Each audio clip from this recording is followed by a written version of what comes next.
Ever since coming out at the ripe age of 19, I have been playing catch up on the 6 previous years of my post pubescent life, where romance was something that I opted out on while locked in the closet of internalized homophobic shame and dread. Once I finally did come out, I led myself to believe that I had one goal in life. I have one North Star. I had my eye fixated on one simple, obvious, and surprisingly excruciatingly difficult objective in the long, arduous mathematical equation that is life, and that goal has been to fall in love. To fall in love with the kind of man that I can trust, the kind of man that I can bring home to mum and dad, the kind of guy I could get a coffee with on a Friday morning before work, who is up for going for a hike up the Dublin mountains on a Saturday morning at leisure best. The kind of man that isn't some guy I met 5 minutes ago down a laneway near Mother. The kind of man whose pocket isn't going off with the all too familiar grinder banjo strum notification every 2 seconds. Brrr, Forgetting to log off moments before buzzing me into his apartment. brrr, brrr. The kind of man who knows my name, who knows my friends' names, who has similar interests to me, but also has an independent way of thinking about the world. A guy who's kind to me, who challenges me, who's attracted to me, who respects me, and where this attraction and respect is mutual. My journey as I discovered more about the colourful world of being gay was not the most romantic one. I think I had sex around 15 with around 15 different guys before I ever went on a date.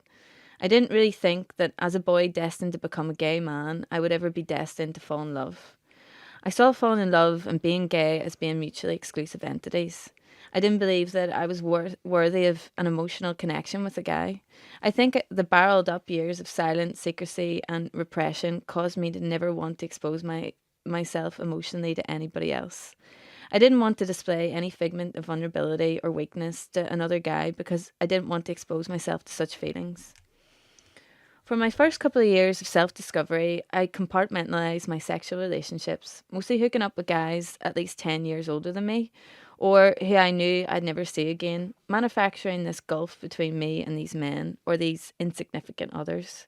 The first date I ever went on, when I was 21 years old, was the first time I actually allowed myself to be emotionally vulnerable to a guy. It was the moment I understood that I could have an emotional connection with someone of the same sex. Needless to say, I poured all my heart out and emotions into this boy, and on the surface, it seemed like a two-way street. He was interested.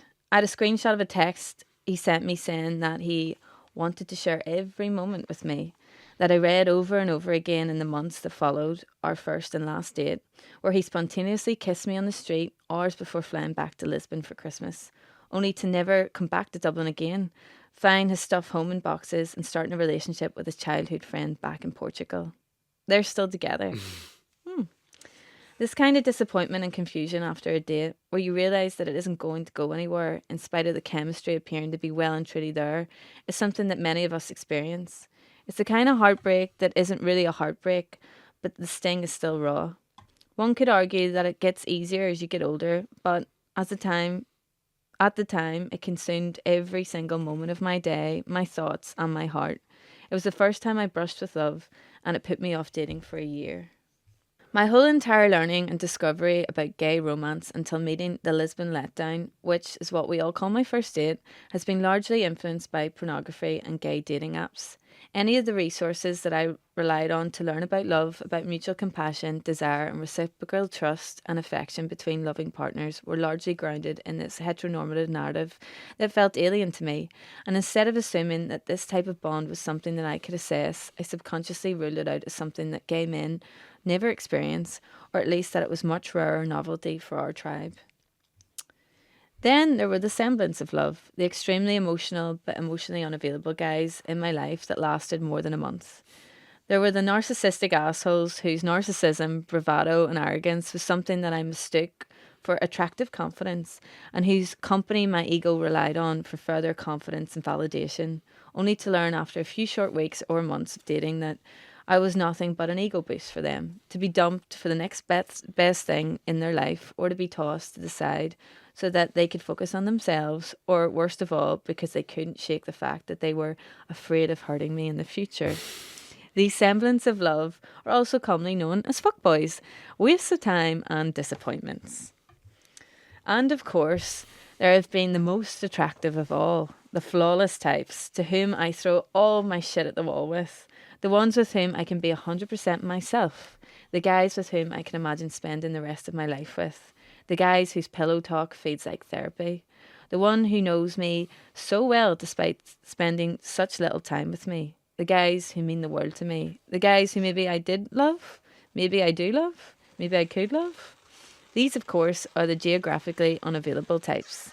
The guys who are moving to a new city, hemispheres, and time zones apart, days after meeting.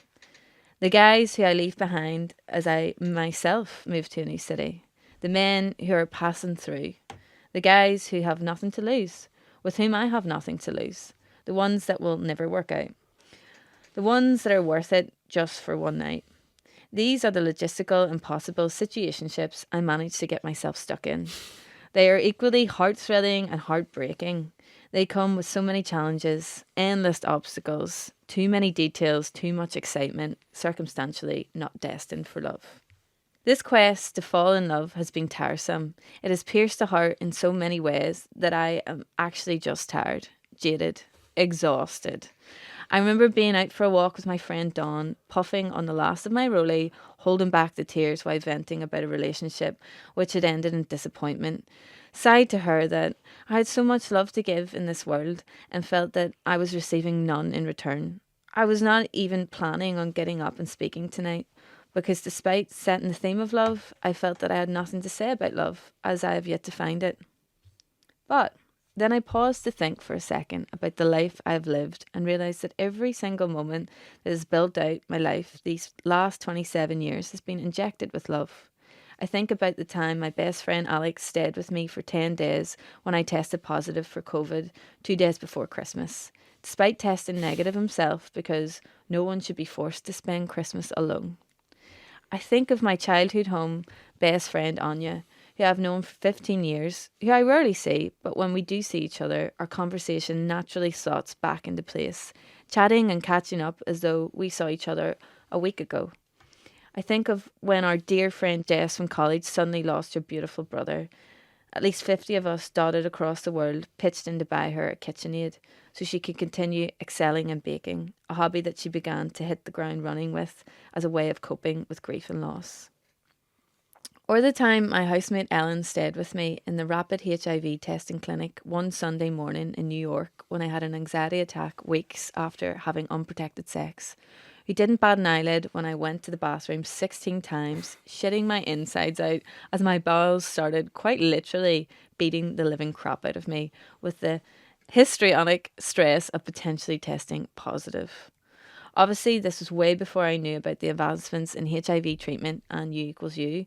I know now, through learning from the amazing HIV positive friends that I love, that testing positive would not have been something to get myself in a twist about, but back then it consumed every part of my central nervous system. Even in my ignorance, Ellen stayed by my side. The friends like Ellen who are present, who provide a listening ear, can be the biggest gift of love to someone, even if that someone has STI anxiety-induced IBS. When my mum squeezed my knee the first time I took a flight at the age of 9, when my dad calls me late at night asking if I've decided when I'm coming home next, or whether I got the job I interviewed for, when my brother shows his love for me in the words he chooses not to say, when my sister shows their love for me in the advice I choose not to listen to. I think about the girl at Butler's Cafe who gave me an extra chocolate in Dublin Airport last week when I threw 50 cents in her tip jar and winked at me as she smiled into the cash register. I think of my friends Beth and Turo, who invited me to their beautiful wedding in Greece, having met me once, and who invited me to the pre-wedding holiday for their closest friends after meeting me twice. Introduced me to their closest friends, who then too became some of my closest friends. I think about the teary-eyed faces of friends I've wiped late into the night as I listen to them pour their heart and soul into teacups in various kitchens about lost loves, anxieties, failures, and shattered dreams. I think about the dozens of friends' couches I've crashed on while travelling before catching red-eye flights, or close to hospitals where dying relatives died. I think of the doctor friends who I text when I think I'm going to die. I think about those same friends who respond telling me I'm not going to die. I think of how my sister's best friend sat through a funeral of my cousin because she stumbled upon her family standing outside the church while on her way to a college exam. Choosing to skip said exam and being the most teary-eyed attendee of Helen's funeral, telling us afterwards that she fell in love with Helen's story and confessing that she was actually on her way to a college exam and had no idea when she would be able to resit it. Wow. I think of how I wouldn't have gotten through the past year in Amsterdam without the occasional knee squeeze, hug, or home cooked meal from my best friend Yags, without the Epsom salt baths at Aoife and Cody's house when my chest pain kicked in, without the rational, balanced but equally loving and caring advice from Anna, without the beaming smiles and unwavering positive attitude of Owen. I think of how another one of my best friends, Cleana, lives vicariously through my sex life and probably knows about my sexual escapades more than I do. I think of how during the pandemic, myself and 6 queer friends and my wider friends group from college, including Jeff, here tonight, or was there when this was first written, found ourselves back in Dublin for 2 years, finding that we all had the same issue in common: loneliness. We each felt we had no one with whom to share these past experiences of trauma, shame, and isolation, experiences only other queer folk would understand, only for these friendships to become 6 of the strongest, most powerful bonds I've ever experienced, forming a group known as my gaggle of gays. I think of the spark I feel when friends meet friends and fall in love with each other. I think of the way when I wake up to text messages from friends, it feels like I'm opening presents on Christmas morning. Just not voice notes. Yeah, you leave them for a Yeah. while. I spent a lot of time thinking about the love I do have in my life, and I've realised while writing this piece that I've spent a lot of time wallowing over disappointments in my romantic life. I've experienced quite heavy bouts of loneliness and dejection from relationships that haven't worked out, and the endless quest for love has felt harder and harder as I grow older. And while I haven't quite met the gym and coffee clad Mr. Perfect standing waiting for me at the bottom of Ticknock with a flat white in his hand, I have majorly overlooked the boundless currents and layers of love that I do have in my life. I see that everything I know about love is based in the uninhibited love I experience in my friendships, and there is no kind of man at the bottom of Ticknock who can even begin to compete with that kind of love. Kind of needed that reminder.